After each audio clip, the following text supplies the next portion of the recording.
नमस्कार दोस्तों, आप सभी का ऑनलाइन क्लास में स्वागत है। मैं शिवम सर आपका स्वागत करता हूं। पिछले वीडियो में हम जो पढ़ चुके थे अव्ययी भाव समास तक पढ़ चुके हैं।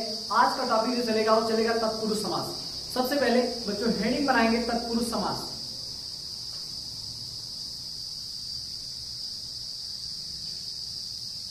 तत्पुरुष समास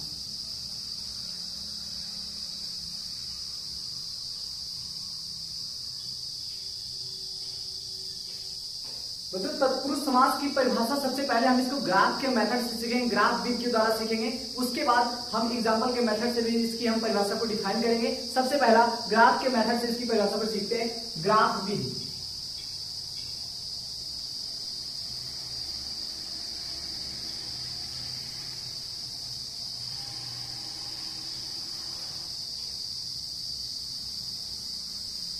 तत्पुरुष समास। तो तत्पुरुष समास में बात करें, हमने पिछले वीडियो में जो पढ़ा था कि पद कितने प्रकार से होते हैं। पद दो प्रकार से होते हैं। एक देखिए पहला होता था पूर्व पद और बाद में जो पढ़ता था उसको कहते हैं उत्तर पद। तो यहाँ ये तत्पुरुष समास में भी पद की बात करें तो पद यहाँ पर पहला होगा, उसको कहते हैं पूर्व पद। उसे क्या कहेंगे? पूर्व पद। और जो बाद में पढ़ता है उसे हम क्या कहेंगे? उत्तर पद। बाद वाले को कहेंगे उत्तर पद। पूर्व पद में इसमें होता क्या है? इसमें होता है विशेषण। इसमें क्या होता है? इसमें होता है विशेषण। और यहां पर क्या होता है? यहां पर होता है विशेष। उत्तर में क्या मिलता है? मिलता है विशेष। अब यहां पर देखिए पूर्व पद, यहां पर बात करें तत्पुरुष समास में कौन सा पद प्रधान होता है? तो जो पूर्व पद होता है ये होता है अप्रधान। पूर्व पद कैसा होता है? ये पूर्व पद होता है अप्रधान। और जो उत्तर पद होता है इसका जो उत्तर पद होता है उसको होता है प्रधान। उत्तर पद कैसा होता है? प्रधान। तो यहां पर देखिए पिछले वीडियो में हमने ये चीज पढ़ा था कि पदों की मतलब प्रधानता के आधार पर, प्रधानता के आधार पर समास चार प्रकार के होते हैं। तो तत्पुरुष समास को हमने देखा था। तत्पुरुष समास में कौन सा पद प्रधान होता है? उत्तर पद प्रधान होता है। और पूर्व पद कैसे होता है? अप्रधान होता है। तो इसकी परिभाषा को डिफाइन करें, अगर इसकी परिभाषा को देखा जाए तो किस प्रकार से दिया जा सकता है? जिस समास में पूर्व पद विशेषण अप्रधान। ध्यान सुनो बच्चों कि जिस समास में पूर्व पद विशेषण अप्रधान तथा उत्तर पद विशेष होने के कारण प्रधान होता है उसे हम क्या कहते हैं? तत्पुरुष समास कहा जाता है। परिभाषा को लिख दिया जा रहा है। जिस समास में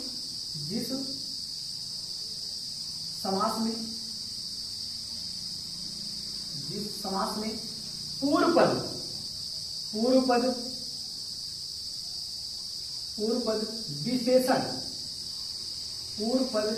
विशेषण अप्रधान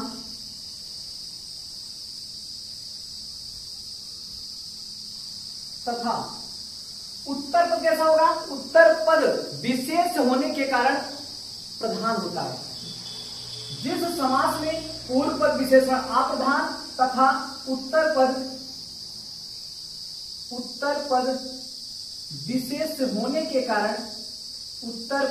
विशेष होने के कारण प्रधान होता है।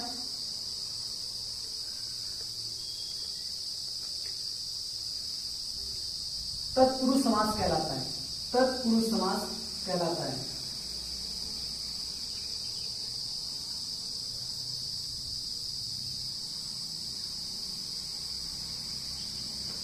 तत्पुरुष समास कहलाता है। परिभाषा पर एक बार फिर से रिवाइज कर लिया जाए। जिस समास में पूर्व पद विशेषण अप्रधान तथा उत्तर पद विशेष होने के कारण प्रधान होता है तत्पुरुष समास कहलाता है। अगर बात करें बच्चों विशेष यहाँ पर और विशेषण, इन दोनों को समझना हो तो एक एग्जांपल के लिए हम इसके पहले विशेषण के परिभाषा बता के समझा रहे हैं। तो सबसे पहले विशेषण देख लो।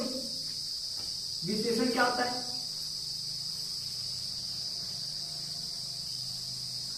तो विशेषण किसे कहते हैं? संज्ञा अथवा सर्वनाम, संज्ञा अथवा सर्वनाम की विशेषता बताने वाले शब्दों को क्या कहते हैं? विशेषण कहा जाता है। संज्ञा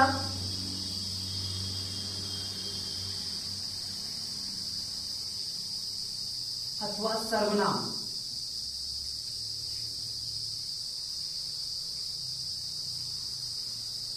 की विशेषता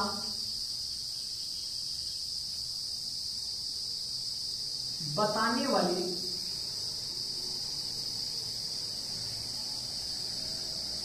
शब्दों को विशेषण कहते हैं। विशेषण कहते हैं। विशेषण की परिभाषा संज्ञा अथवा सर्वनाम की विशेषता बताने वाले शब्दों को विशेषण कहते हैं। तो अब ध्यान दें, विशेषण और विशेष, यहां पर विशेष कहां पर कैसे होता है? तो सबसे पहले इसको एक एग्जाम्पल के जरिए हम समझ लेते हैं। जैसे राम बहुत सुंदर है। राम बहुत सुंदर है। यहां पर देखें तो राम बहुत सुंदर है, ये सुंदर जो शब्द है ये क्या है? ये है विशेषण। सुंदर शब्द क्या है? ये है विशेषण। ये हो गया विशेषण।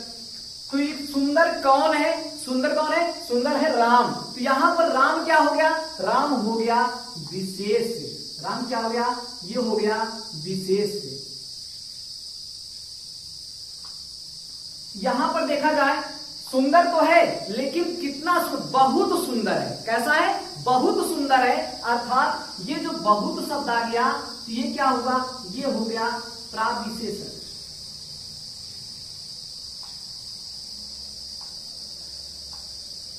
तो परिभाषा को एक बार फिर से हम देख लेते हैं। यहां पर संज्ञा अथवा सर्वनाम की विशेषता बताने वाले शब्दों को क्या कहते हैं?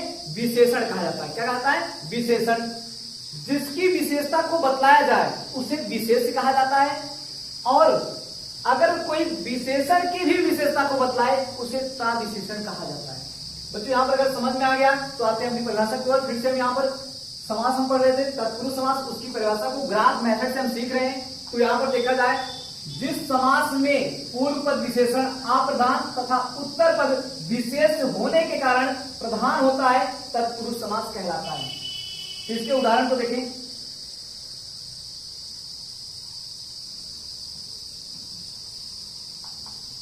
यहां पर देखिए गंगा जल।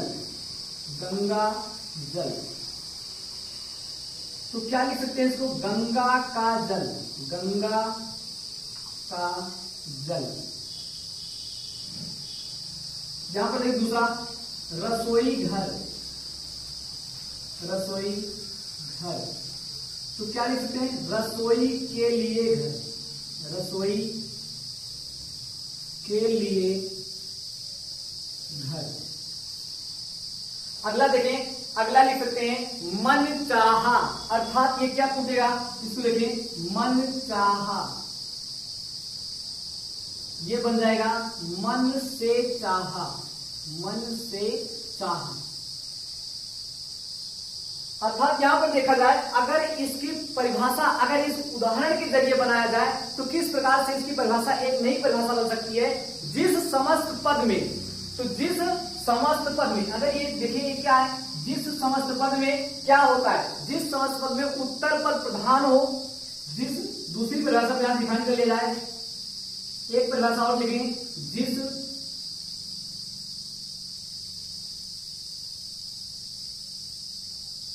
समस्त पद में, जिस समस्त पद में उत्तर पद प्रधान, उत्तर पद प्रधान तथा पूर्व पद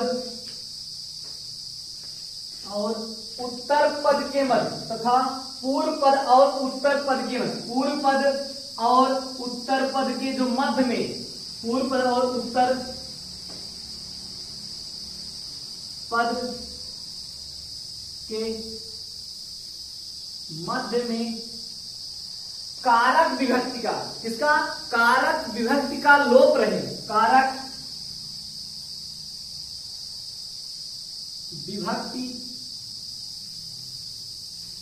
का लोप रहे, कारक विभक्ति का लोप रहे, वहां पर क्या होता है, वहां पर होता है तत्पुरुष समास कहलाता है। कारक विभक्ति का लोप रहे,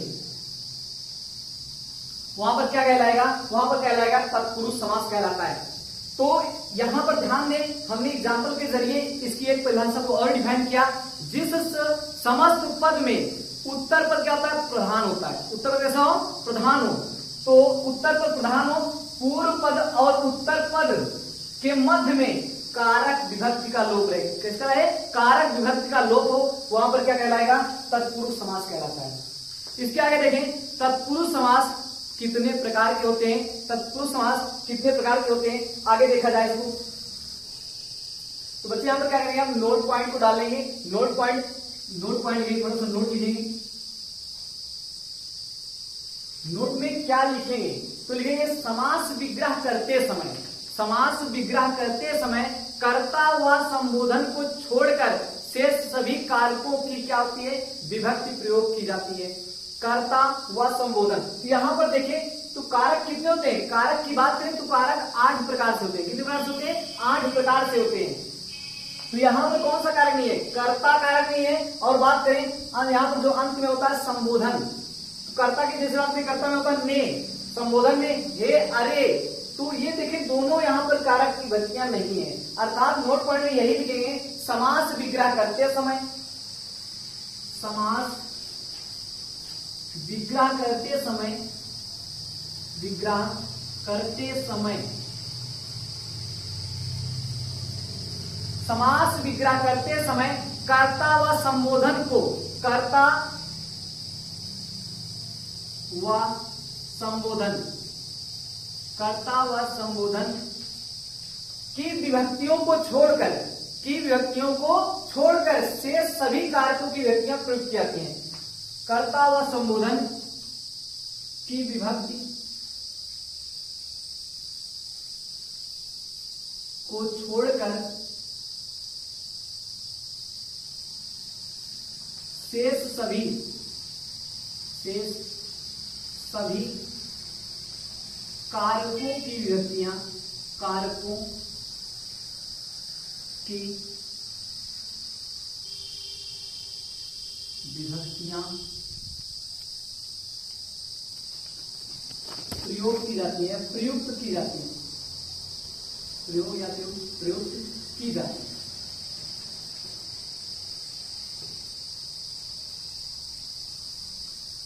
तो सबसे पहले यहां पर ये चीज देख लेंगे, यहां पर कारक की बात थोड़ा सा चर्चा कर ले रहे हैं। कारक कितने प्रकार का होता है, तो कारक बात करें 8 प्रकार के होते हैं।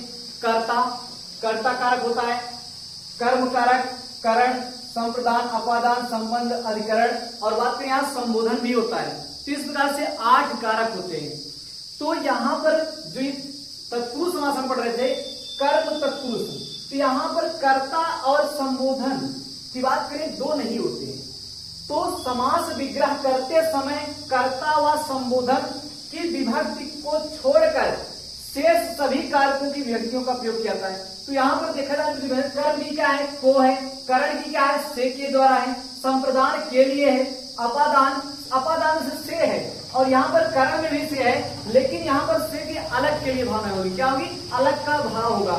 संबंध का, की के, अधिकरण की बात करें, अधिकरण में पर प्रयोग किया जाता है। तो सबसे पहले अब इसके ये सभी तत्पुरुष समास एक एक करके हम सब पढ़ लेते हैं।